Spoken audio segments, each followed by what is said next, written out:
यहाँ पर बैठे शाह साहब, फिरोज जाहिया साहब, चस्ती साहब, ऑडियंस में बैठे इंतहाई मोहतरम और मुकरम शख्सियत, सबको मेरा सलाम और आदाब।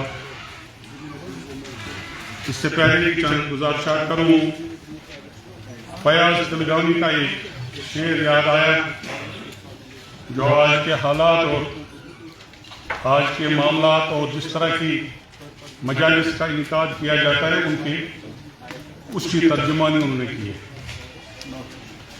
उन्हें फरमाया है कि गीता आज बारोच दिवान लेकिन वेदन आज ब्रह्मन खरा यम वक्त नई भगवान उचित भगवान भगवान परा एकाश गांधी जी है आज मुझे कोई लवाई के जाए गोद। मैं जावेद साहब और उनके साथी जितने भी एमएलए हैं, चूंकि जावेद साहब बारामूला से उनका ताल्लुक है, मैं आप सबका शुक्रिया अदा करना चाहूँगा कि इस तरह की मजालिस में आप आते हैं और लोगों को सुनते हैं। यही डेमोक्रेसी की रूह भी है और यही लोग एक्सपेक्ट भी करते हैं। तारिक साहब ने आज मौका दिया कि हम सब यहाँ पर जमा हुए, सियासतदानों से, सियासी लीडरों से या वर्करों से इस तरह की मजालिस मुनक़्क़द नहीं हुआ करती। क्योंकि हम अपने आप को कितना भी डेमोक्रेट कहें, डेमोक्रेसी में यकीन रखने वाले कहें, लेकिन कहीं ना कहीं पार्टी इंटरेस्ट और अपनी तंजीमों का वो हमारे सोच पर सवाल होता है और हम इस तरह की मजालिस न कभी पसंद ही करते हैं और न कभी इस तरह की मजालिस को हम मुनक़्क़द ही करते हैं। बारामूला के मामला और मसाइल मुझे दोहराने की जरूरत नहीं। यहाँ पर सड़कें बनेगी, सड़कें बनी भी हैं, आगे भी बनेगी। अस्पतालों की पोजीशन जो पहले 10 साल थी आज नहीं है, आज के बाद फिर से बेहतर होती जाएगी। लेकिन इंतहाई एक पेचीदा मसला मैं आपके साथ डिस्कस करना चाहूँगा जो आप गौर से सुनिए। बिलखुसूस जो अशखास यहाँ पर बैठे हैं और जो बड़े कंसर्न सिटीजन हैं और हमारे एमएलए हैं, मैं चंद रोज कबल मैं नाम बयान नहीं करूंगा, ना जगह को डिस्क्लोज करूंगा। मैं अपने हाथों से एक नौजवान 25 साल के नौजवान, पढ़े लिखे नौजवान को दफन करके आया हूं। सबसे बड़ा अलमिया इस कौम का यह है कि हम देख रहे हैं कौम जल रही है, कौम मर रही है, लेकिन हमारा ध्यान इन मामलात की तरफ नहीं। सड़कें तब होंगी जब आप जिंदा होंगे, आपके अस्पताल तब चलेंगे, स्कूल तब चलेंगे जब आप जिंदा होंगे। मुझे समझ नहीं आ रहा है कि रोज 10-10, 15-15 लोग आप ड्रग एडिक्ट्स को पकड़ते हैं, ड्रग डीलर्स को पकड़ते हैं, तो ये आता कहां से ड्रग? ये लाता कौन है?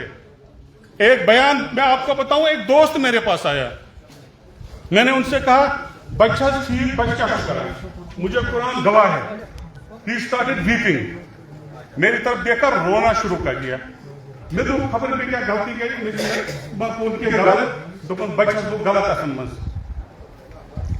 दोपन बच्चा लोग गलत असन मज 10 मिनट के लिए हम खामोश रहे। उसके बाद से मुझे कहा कि मैं इतना मजबूर हो गया, साहब में रिहेबिलिटेशन सेंटर में त्रोमुत एक और वापस ओनू पता उसको पाने के साथ सोपोर एक जगह वहां से उसके लिए मैं चरस ला रहा था, क्यों उसको मजबूर हो जाता। आप अंदाजा लगाइए, एक वालिद इतना मजबूर, बेकस और बेबस कि वो अपने बच्चे के लिए खुद लाता है। दोपन पता के दिमोई का मेरा साथ मोज कम क्यों दिमोई तिकाज वो तड़पता था और हमसे बर्दाश्त नहीं होता था। ये हमारी सोसाइटी, जिस सोसाइटी का आप दावा कर रहे हैं, जिस सोसाइटी को बड़े बड़े फख्र से जिसके रोल को आप ये बयान करते हैं कि एक बड़ी पढ़ी लिखी सोसाइटी है, मामलात को समझने वाली सोसाइटी है, मामलात का हल ढूंढने वाली सोसाइटी है, मेरे ख्याल में ये प्रॉब्लम हमारी जनरल है। ये पीडीपी वाले की भी है, ये नेशनल कॉन्फ्रेंस वाले की भी है, बीजेपी वाले की भी है, कांग्रेस वाले की भी है। और शायद लगेगी आप तो आएंगे घर से ही सदमे, यहां पर सिर्फ हमारा मकाम नहीं है।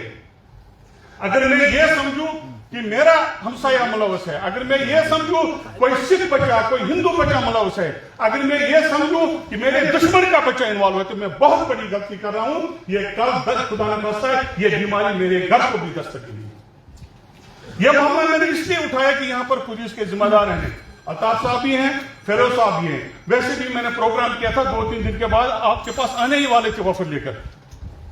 مہربانی کر کے ان لوگوں کو ڈھونڈیے.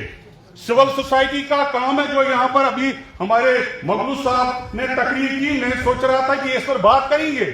یہ ہم سب کا کنسرن ہے. ڈپٹی کمشنر یہاں پر تھے, ان کی ٹیم ہے, وہ معاملات دیکھیں گے بارہمولہ کس کس جگہ کیا کیا کرنا ہے. نیشنل کانفرنس کی سرکار ہے, ان کا ایک بڑا نیٹ ورک ہے جو ان کو ڈیولپمنٹ کے اس پروجیکٹ پر فیڈ بیک بھی دیتے ہیں. ان کا کام ہے وہ یہ معاملات دیکھیں گے اور حل کریں گے. کوئی احسان نہیں کریں گے. 5 سال کا مینڈیٹ ہے, ہم ان سے کام لے کر رہیں گے. لیکن جنرل ایشوز پر ہم سب کی سوچ ایک ہی ہونی چاہیے. یہی میری گزارشات ہیں. آپ کا بہت بہت شکریہ. شکریہ نصیر صاحب. اب میں گزارش کروں گا